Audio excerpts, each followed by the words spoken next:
Yeah, good afternoon, everybody. Is this working? Yes. Yeah, I'm aware I am the last speaker. Just to introduce This is myself louder. This is louder. again.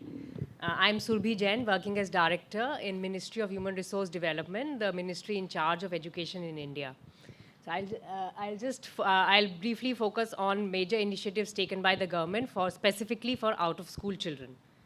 Just to give you a background, universalization of elementary education has been emphasized by the government since long. This is not working. Just okay. Then put on the slide mode. Okay. Do you want next slide? Yeah. Okay. Yeah. Okay. Just to universal elementary education has been a major emphasis of the Indian government.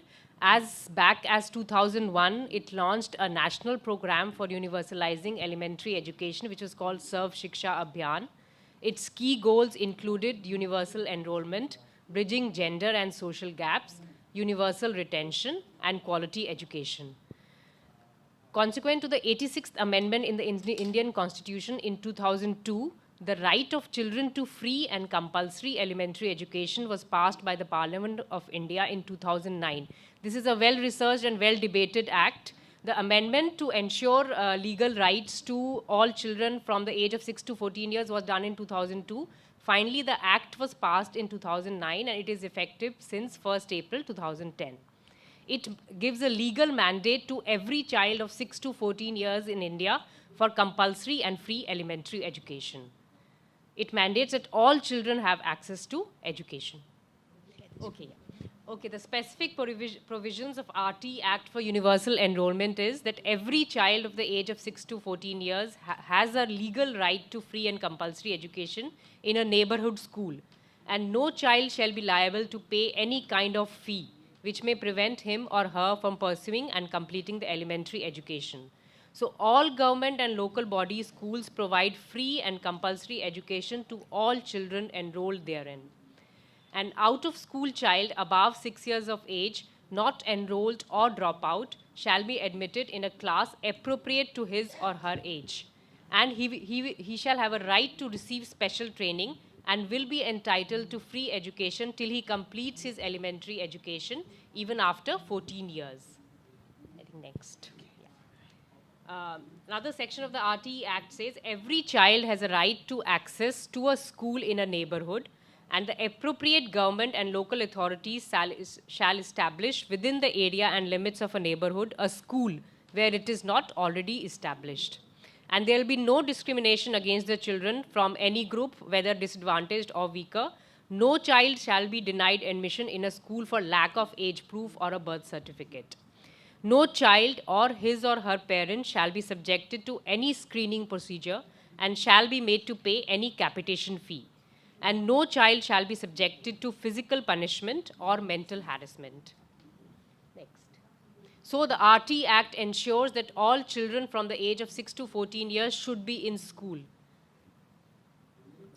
But they are still out-of-school children in India. They may comprise of various categories, which may include children from remote and access-less habitations where there is no school. It's difficult to access children there. As you know, India, as you may be aware, India is a vast country and culturally diverse and physically diverse.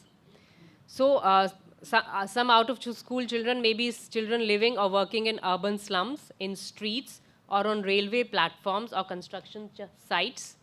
Children engaged as domestic workers, child laborers, working in dhabas, mechanic shops, rag pickers, or engaged in cattle grazing, or affected from sex trade, affected with HIV, migrants, or with internal displacement or strife. So the current status of out-of-school children in India is, of the total child population of 6 to 14 age, 2.9% is out of school, out of which never enrolled have been 44.5%, enrolled but never attended around 20%, and dropouts at 36.9%. More than around 77% of these out-of-school children are in rural areas. And it varies across states, highest in major states, northern states, UP, Bihar, Rajasthan. Okay, next, we can go to the next. why are children out of school? The act provides that every child should be in school. So we need to know why children are being out of school. A study by Labour Commissioner Uttar Pradesh had the largest number of out of school children. It shows 57% of children were enrolled in schools and only 43 were actually going to school at the time when they were sent out to work. Despite being enrolled in school, none of them could read or write. 67% children had gone out with the prospective employer, even though they were enrolled in schools, but they were not actually going to school. So there is a well-oiled machinery in operations exporting child labor. In all cases of child labor, they were healthy adult family members who were capable of earning. Still, they were sending children as an additional source of income. Next, yeah. Another study by Young Lives, Oxford shows this is a unique longitudinal international study of childhood poverty in various countries, including India over 15 years. It has pointed out there are two main reasons for school dropout in India: child labor and early marriage. Then IMRB survey, which has been supported by the ministry, has pointed out poverty as the main reason for out of school. Also, that child is not interested in studies, disability, and children have to supplement family income. Okay, even the child, as we saw, child labor was one of the major reasons for children being out of school. So legally, the Child Labor Act prohibits the employment of children below 14 years of age in 18 hazardous occupations. There is a national child labor project scheme run by the Ministry of Labor in India since 1988 to rehabilitate working children in 12 child labor major districts of the country. Child rescued from work in these age groups are enrolled in special training centers, and they are mainstreamed into the formal education system through a close coordination with the Sarv Shiksha Abhiyan scheme. Presently, this scheme is implemented in 270 districts. About 3,000 special training centers are in operation with an enrollment of approximately 1.5 lakh children. And since inception, more than 11 lakh children have been mainstreamed into the formal education systems. After the passage of RT Act, the Sarv Shiksha Abhiyan has been amended in conformity with the RT Act, and there are many initiatives under SSA for universal enrollment. Under SSA, new primary and upper primary schools are opened, new residential schools and hostels are opened. There is a provision of transport escort facilities for children which live in very remote areas and there is no school. There is a provision of special training for age-appropriate enrollment. Then seasonal hostels and worksite centers for education of migrant labor, for education of children of migrant labor. Then there's support is extended for urban deprived children and child labor. Residential centers, residential schools and hostels are open for them. Free uniforms and free textbooks are provided to every child. Then provision of midday meal to all children in government schools.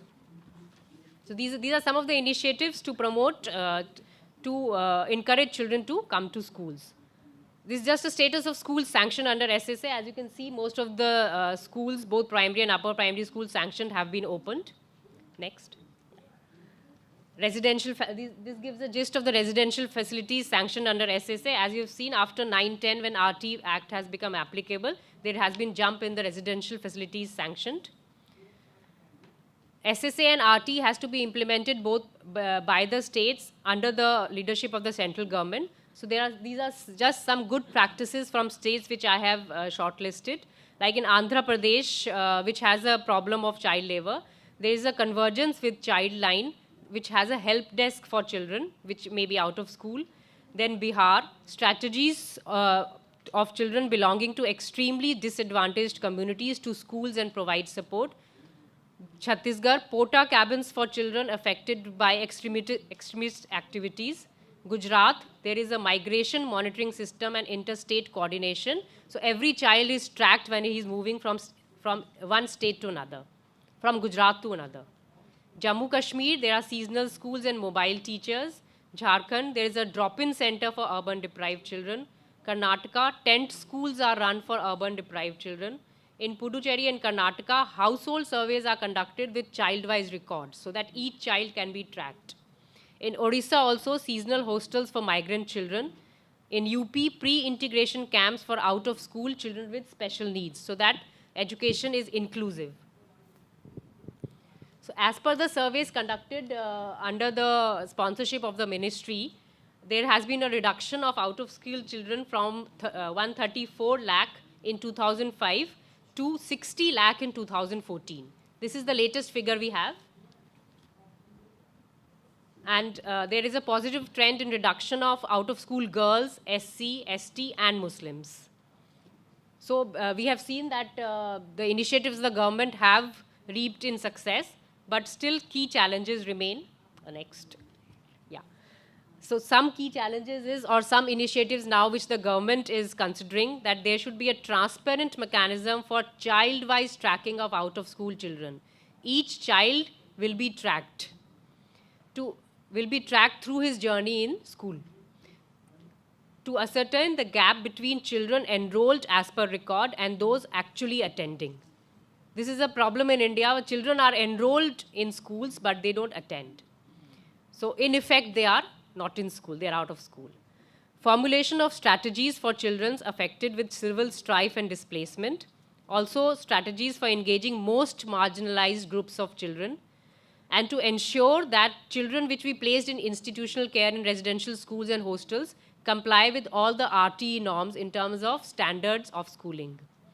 Then accountability of land holding agencies for providing land for schools, strategies to motivate children and parents to join and participate in school. Then the mechanism has to be involved for interstate coordination, because there is a lot of interstate movement. So strategies to improve overall quality of education so that the child remains in school. We may have succeeded in providing access, but we have a major problem in retaining children from primary to upper primary level. Thank you. This was just a brief background on the initiatives taken by India.